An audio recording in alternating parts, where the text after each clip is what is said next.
भले ही प्रधानमंत्री नरेंद्र मोदी के नाम पर बीजेपी कभी देश भर में तो कभी उत्तर प्रदेश में विजय का पताका फहरा दिया हो, लेकिन आज हम यूपी के एक विधानसभा सीट की चर्चा करने जा रहे हैं, जहां आज़ादी के बाद से अब तक कभी भारतीय जनता पार्टी ने विजय हासिल नहीं कर पाई। यह राजा बड़ांव यानी कुंवर रेवती रमन सिंह के खानदान का एक छत्र राज्य है। रेवती रमन सिंह यहाँ से 7 बार विधायक रहे। उनके बाद बेटे कुंवर उज्ज्वल रमन सिंह ने इस पर अपना प्रभुत्व कायम रखा है।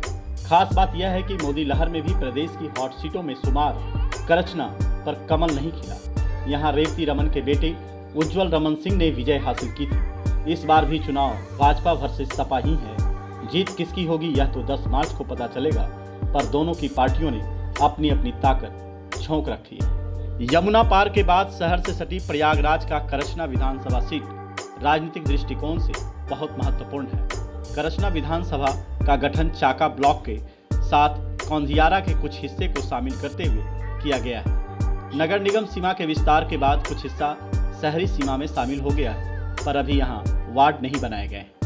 समाजवादी पार्टी के राज्यसभा सदस्य कुंवर रेवती रमन सिंह के पुत्र उज्ज्वल रमन यहाँ से विधायक हैं। इस क्षेत्र में उनका खास दबदबा है, लोकप्रिय हैं, हर घर में उनकी पकड़ और पहुंच है। चाका और कौंधियारा ब्लॉक के लगभग हर बूथ पर उज्ज्वल रमन सिंह की दावेदारी मजबूत है। करछना ब्लॉक में जहां पटेल मतदाताओं की संख्या ज्यादा है, वहां अपेक्षाकृत समाजवादी पार्टी के वोटर कम हैं। यमुना पार का यह इलाका खेती की दृष्टि से बहुत महत्वपूर्ण है, लेकिन पिछले 5 सालों में बेसहारा जानवरों की संख्या में बेतहाशा वृद्धि ने किसानों की कमर तोड़ दी है।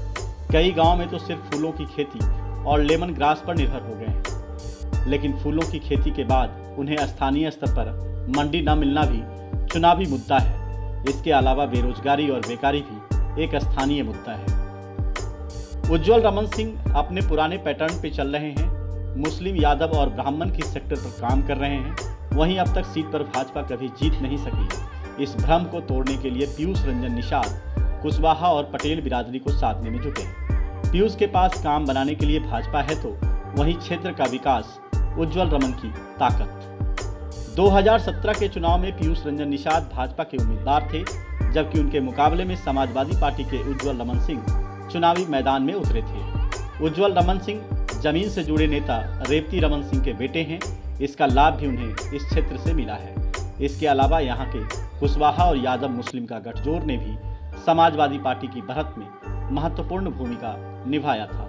यही कारण था कि मोदी लहर में भी पीयूष रंजन निषाद अपनी सीट जीत नहीं सके।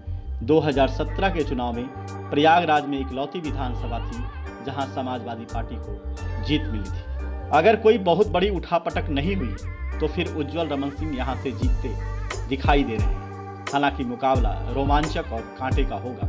इसके पीछे सबसे बड़ा कारण रेवती रमन सिंह का काफी लंबे समय से यहां से विधायक रहना और जनता के बीच जमीनी स्तर पर पकड़ होना है। कहा जाता है कि आज भी कुंवर रेवती रमन सिंह करछना के एक बूथ लेवल के कार्यकर्ता का नाम और उसका घर जानते हैं। सुख दुख में साथ खड़े होते रहे हैं। करछना विधानसभा सीट के राजनीतिक इतिहास की बात करें तो इस सीट पर सबसे अधिक 7 बार रेवती रमन सिंह ने फतह हासिल की है। बड़ांव राजघराने से संबंध रखने वाले रेवती रमन सिंह ने अलग अलग दलों के टिकट पर इस सीट से विधानसभा का सफर तय किया है।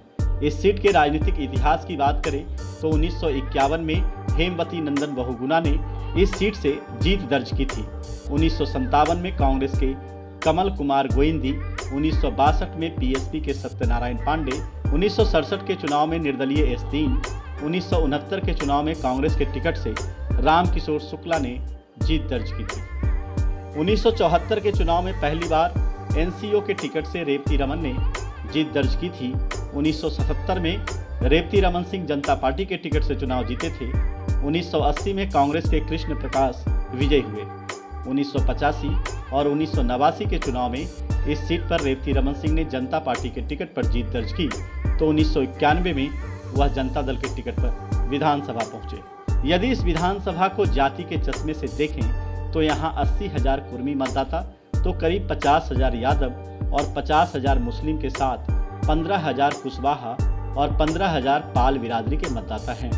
55,000 पासी और 20,000 से ज़्यादा हरिजन किसी की भी जीत के सपने को बट्टा लगा सकते हैं। Bureau report, live India news, Lucknow.